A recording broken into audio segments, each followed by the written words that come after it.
welcome back to the channel, and we're currently at the 4-month mark since the launch of the GoPro Hero 10. Stay tuned to find out why I still love it.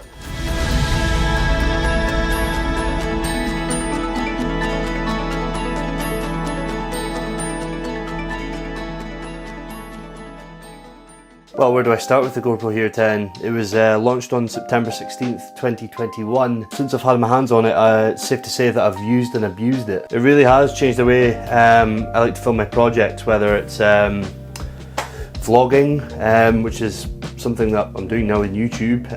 Saves me lugging about the GH5, which I'm currently filming with right now. Football games, or for what we're wearing a chest mount for a run, or biggest selling place for me was for the FPV. More on that later, but yeah, you've just got a much bigger creative edge with this, especially when you've got all the accessories with it, like everything that you can see here. I mean, you've got the I don't know what you call it, it's got 3 arms on it, and you can get grips. You've got the car mount, you've got the media mod, the light mod on it, which is fantastic in itself, because you can open up these ports and it kind of unlocks new doors to whether you want to stream, if you know that's what you're into, if you want to stream on Twitch, or if you want to do a Zoom call a bit more professionally or whatever.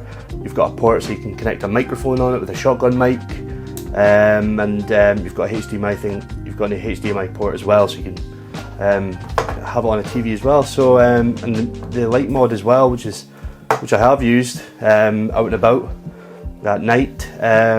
It's a great build, and it's so light as well when you've got all this. It's fantastic.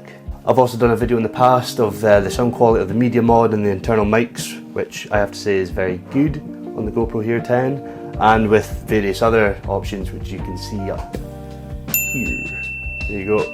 That's the link to the video for that, when we done the wind test during Storm Orwin, and it's safe to say it was very windy and very cold. So let's get into the nitty-gritty specs.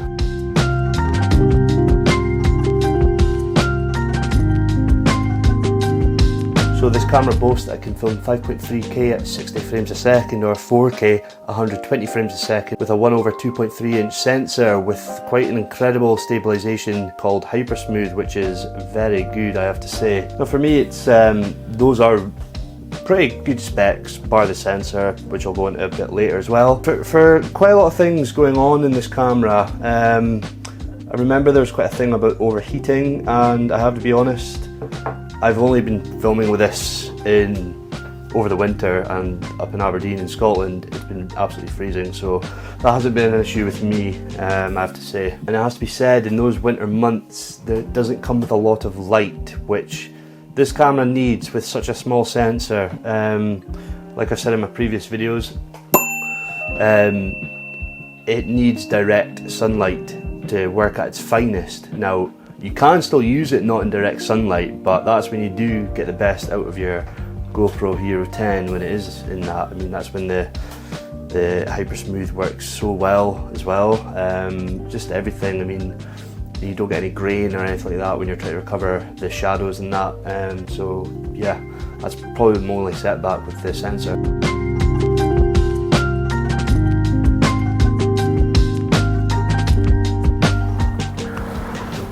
Now, for the purpose of this video, I am filming this bit in my back garden. So one thing I want to point out is that because of the sensor size, this camera is really bad in low light. So if you're vlogging, you have to turn the stabilization off. Luckily I've got this light mod, but it's probably a bit jittery. It's currently at the lowest setting. That's at medium, and that's at the blinding light. You can probably see everything behind me as well, which is fine. But the second that you turn Hypersmooth on, or stabilization, if I could just show you right now. So this is me just at standard. I'm moving up and down. Light's currently at the brightest setting, so if I lower that, you might notice, okay, sorry, that's creepy. That's at the lowest bit now, so I'm like moving about, just about walked into my bird bath, so I don't want to do anything like that. So I'm currently on boost now. I've got my camera out at arm's length. If I move it about, how does that actually look? Like, I'm going quite mental just now. But how does that actually look? It should technically not look that good, but it's your opinion. What do you think? Is it bad? Is it good? Yeah, back onto lighting. So I have had issues with this because there's no secret that it doesn't work well in low light. It's a fact. And because I've seen so many reviews of people trying to use it in the dark and you get the wavy lines, I've actually tried to turn it off and try to recover it, and that doesn't work either. Because it's so shaky. I've tried to save it in post for an upcoming vlog that I've got coming up. It's not the best, to be honest. I think the only way you can actually go around turning hyper smooth off and not getting that is if you do carry a gimbal, which is quite ironic because for a camera with such good stabilization on it, you wouldn't think you would need a gimbal, but it turns out you probably do if you're planning on filming in low light, which is a common factor up here in the winter, or if you want to go out and about in low light, or say at night, you know, it's things like that. I mean, obviously you can still use static lighting as well if you want to kind of use it out in that, but yeah, it's just not that good. It is quite difficult if you're trying to film with the light mod as well, but I've still got a bit of experimenting to do.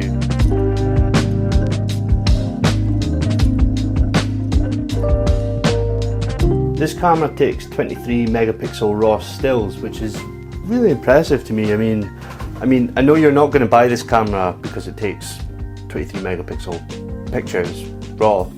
Obviously you're going to buy it for the video footage, but that's pretty good going, to be honest, considering like the Mavic Mini 2 only takes 12 megapixel raw pictures, and I know they both have completely different purposes. I mean, you're going to have one in the air and you're most likely just going to have this by hand, but even then that's still quite impressive for me. One thing I love about the pictures you get with this is that the colours look absolutely stunning on them. They're so vivid. I mean, when you take them in post, they just really draw all the colours that you never really saw with the naked eye as well. I mean, don't get me wrong, like the pictures you get off the Mini 2 are fantastic as well. It's just, I don't know, it's just the colour science behind it, I suppose. They just look absolutely stunning. It's got several different photo options. It's got Super Photo, which takes the best looking photo the camera thinks it can do, I think.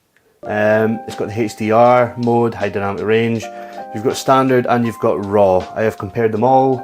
In my opinion, I think raw is probably the best. The only issue with that is that it only takes it wide.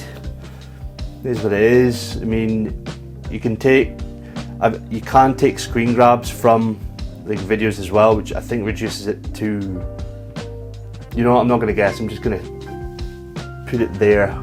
There you go. That's how much megapixels it takes it from a still. But yeah, I mean, the high dynamic range, I thought, I'm not a true lover of like these auto HDR things. I prefer just doing it myself and then taking it into post and just doing what I can with it. But don't get me wrong, the photos still look absolutely stunning. And I mean, what's stopping you from putting that on top of a drone and then getting a photo from that? You can get very creative with this action camera.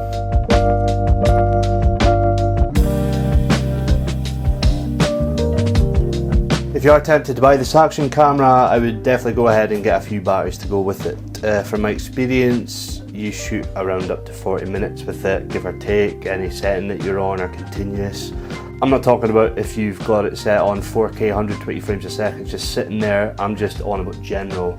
And it's not long. I mean, I'm not comparing to any other GoPro that there's ever been in the past. I'm just talking generally. I mean, with my normal camera, I know that I can shoot for hours, and on a wedding day I could probably use 3 batteries and I'll probably be fine. Obviously I'll charge them and that, but you know you're going to get a lot of time with them. But with these, you just don't really think you will. I mean, if you're planning on doing like a hiking trip or something like that where you're going to be out for a while, yeah, I would definitely charge them up and get a few, or even, you know, just get a battery pack. Get a battery pack, connect it up, connect it with the media mod, and just keep it going for as long as you can. And they have recently just brought out the GoPro Enduro battery, which handles much better in the cold weather. I mean, up here in Scotland, that's massive. Let me tell you that. I have used it out in the winter when it was -2 degrees and it handled absolutely spot on. It did last longer. They say about 40% better, and yeah, would probably agree with that. And if you go for the criticised subscription, then you get them a lot cheaper. And to be honest, a lot of people think it's cheeky of GoPro to be throwing that subscription on, to get the GoPro cheaper and that, and it's a con. I would disagree with that. We have saved so much money because of the subscription, where you get everything at a very good discount, and like a battery that probably costs like £24, you can get them for like £19 or £18. I know it's not a big difference, but I mean, like the suction cup and that, I mean, they are quite expensive, don't get me wrong, but with the discount you save a lot of money and you probably end up making your money back. So personally, I would probably go with the subscription. You probably have already, and I would take advantage of it. And I am going to sound like a hypocrite here when I say this, but when it comes to getting accessories for your camera or anything like that, I like to stick with the manufacturer family, especially if you're relying on your camera, your expensive bit of equipment, to be on a suction cup where your car's going about 70 miles an hour on a dual carriageway, or if you've got it clipped on to something. I mean, you're wanting it to be reliable, and you know you've got that reliability with the GoPro stuff. And why do I sound like a hypocrite? Because I stick my GoPro on top of the DJI FPV, and it's just a 3D printed little thing, but the camera on this is absolutely awful, and the footage you get off that is incredible.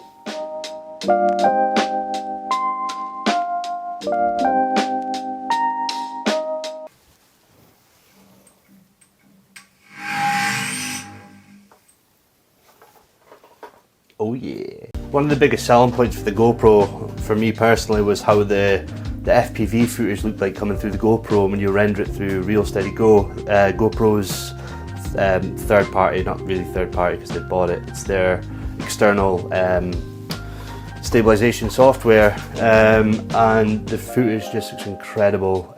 Almost looks like CGI sometimes. I know it sounds weird, but it just doesn't look real, and it does, and the footage just looks amazing.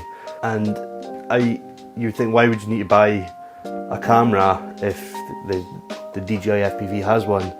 It's because the camera on the DJI FPV is shocking, to say the least. It's not good.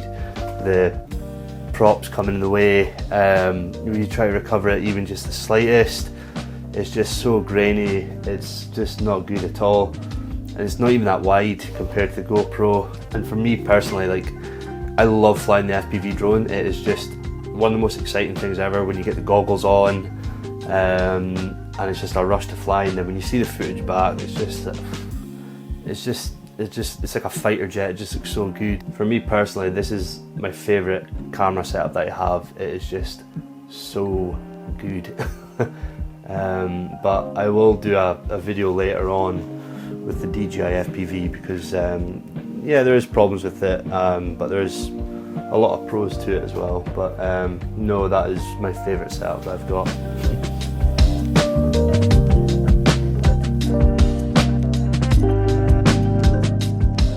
So the GoPro Hero 10 is waterproof. I'm only joking. Yeah, it's waterproof. Big deal, right? It's an action camera, it goes underwater, great. It goes 33 feet deep, and that doesn't really impress me that much. What does impress me is this lens. It's got this, it's not film, it's almost like it's not a film, it's got like a solution on it that makes water run off the lens. So if you're filming in the rain and a droplet goes on your lens, it probably just stays there. You try to remove it, and then your footage becomes all foggy, and it's like, oh my god, I'm just trying to do this. But no, with this, you don't get that issue. The droplets just run off the lens very easy. And another point to make is that I've dropped this camera a couple of times on its face and on the back, and I haven't had any scratches on it, believe it or not. But the good thing is that, like I just showed you, you can take the lens off no problem and attach it on, and you can just replace it if it does get scratched or if it's damaged or you lose it. And again, going back to the subscription with GoPro, you'll get cheapest chips too, so it's not a big deal. So it's again, that's just another good reason to maybe just keep all the accessories in the manufacturer family. And for me, that is it's not a big one, but for me personally, that is quite a big deal, and I love that. Rain droplets just run right off the lens.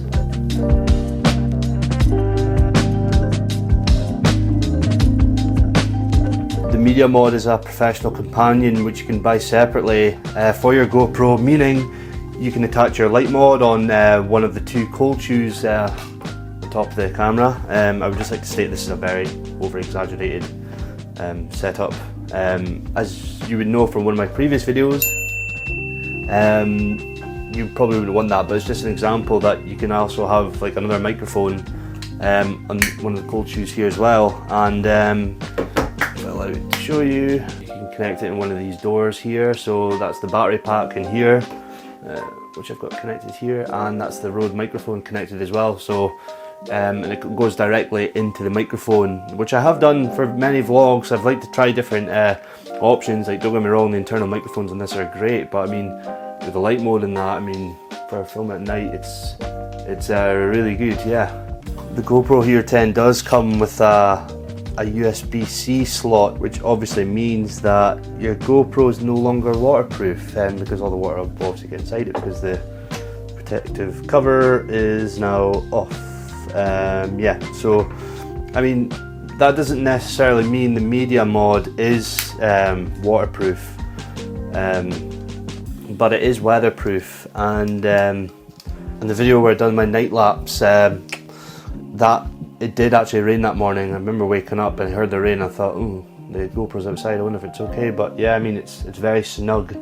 Not a lot of water will get in it. I mean, I definitely wouldn't go jumping in a pool with it, but it does definitely have some water resistant to it, which is good to know.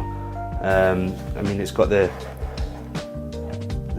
doors on it, obviously, like, have a bit of rubber seal as well, but obviously when you open them and you expose it, it's gonna not make it that. But I mean, from when I had the battery pack connected to the night lapse, yeah, it's absolutely fine. Yeah.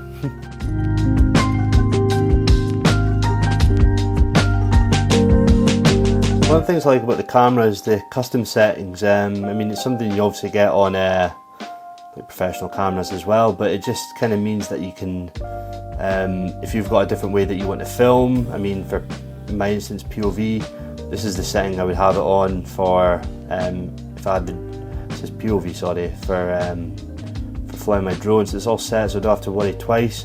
I just need to have a quick look over to see if it's okay, or say, if I was just wanting to do a normal vlog, I could just scroll down and then just go on, you know, basic or whatever, ultra slow-mo. Or if I was doing something completely different, like, I don't know, filming football training or something, I don't want the camera to expose for the sun, so I'll turn the EV comp right up. Things like that. And for night lapse as well, yeah, time lapse. So if I was to go on like night lapse, you know, it's already set on how I want it to be. And as you can see at the top of the video, right here, I've done a video how to set it as well, but that's up there as well. So yeah, it's another thing I quite like, is I like the custom settings on this camera.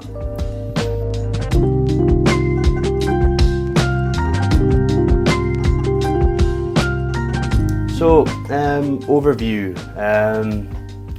What can I say? It's a fantastic camera from what I've said, but you'll notice a small pattern is in almost all of my lists. You almost need an accessory to make the most out of this camera, and that doesn't come cheap. Even with a subscription, that all adds up. I mean, none of this comes for free, sadly, as much as we'd love to, because we've all got fantastic ideas of what we'd love to do with this camera.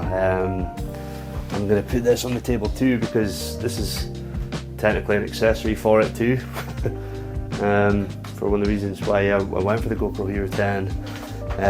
This camera will set you back $549 or £409, but if you go for the subscription, you save $200 on that, or whatever that is in the UK. But with that, I'm almost recommending you to get a selfie tripod thing, a suction cup, a media mod if you're wanting to take it a bit more professionally. Definitely asking you to get more batteries, a cold one. What else we got here? yeah, all that, it doesn't come cheap, and obviously with the DJI FPV drone, and with the drone you're not finished there, you need the Real Steady Go software, which is £100. So it just keeps on going, you know. You basically need money if you're wanting to get this camera. Like if you are, well, I mean, if you're wanting to be a videographer, you're gonna have to spend money anyway, but it's just another setback if you're really wanting to go for it. But that all comes down to you, whether you think this camera is worth bang for your buck. Is it, you know? And I know fine, in autumn this year they're going to be coming out with a new GoPro 11, probably autumn, winter, whatever. They're going to come up, they've been doing it every year, they've been coming out with a new one. And I know there's been people that have still got the GoPro Hero 7 or 8 and 9, and they're not going to bother upgrading because it's still got the camera settings that they need, and you don't justify upgrading it. And to be honest, I'm definitely not going to be upgrading this camera this year or next year, maybe not even the other year, because it's got so much on it that I love about it. So that's maybe a problem for GoPro, is how they're going to better up this in the next coming years. So yeah, for me personally, it's the most accessible camera that I've got for vlogging and for everything else. So yeah, I'm really happy with that. And on that note, it's up to you to decide if you think this camera's for you. So yeah, thanks for watching, and stay tuned for more content. See you after.